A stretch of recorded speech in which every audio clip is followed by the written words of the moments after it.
In the 1970s, Britain was in desperate need of stability, which the monarchy was struggling to provide.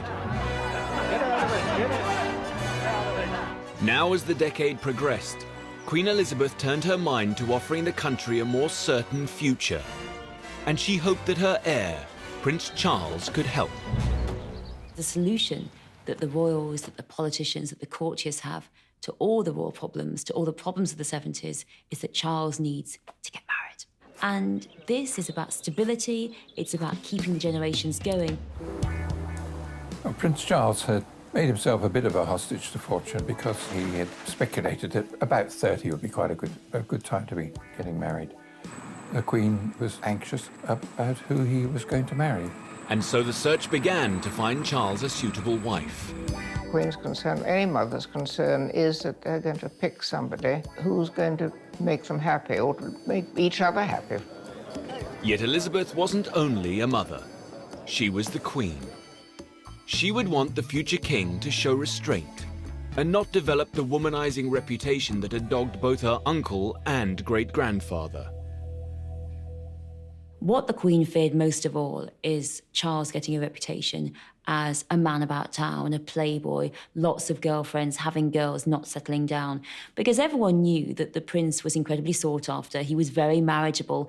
Any amount of girls would be keen to go out with him.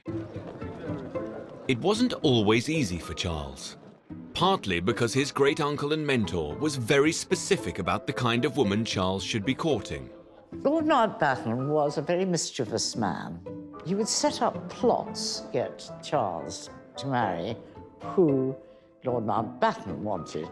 He did have this problem that she had to be a virgin. You couldn't have the next Princess of Wales to have had any sexual experience whatsoever. And I said to Mountbatten, "You're mad. This is the 70s.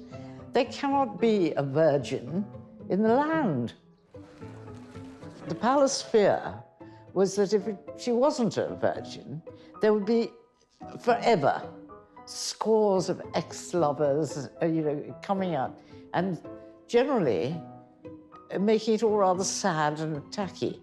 And virginity wasn't the only problem in finding Charles a wife. Some suitable girls, they didn't want to be queen. They had an experience of life as Charles's girlfriend, being followed by the press, their outfits being talked about, their appearance being criticised, and they thought, actually, I don't want this for myself. No, I'm buying my own lunch.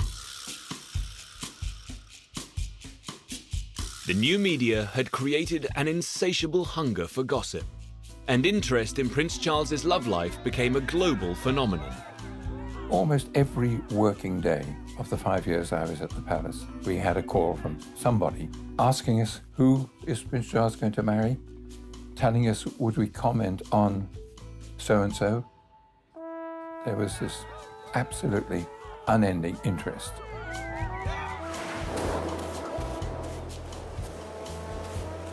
Much to the palace's disappointment, the 1970s came and went without even an engagement. Not least because Charles was prone to falling for women that he legally could not wed. He said to the Queen Mother one day, he said, "You know, Granny, it's awful. I keep falling in love with Roman Catholics." and she said, "Oh, darling, do be careful."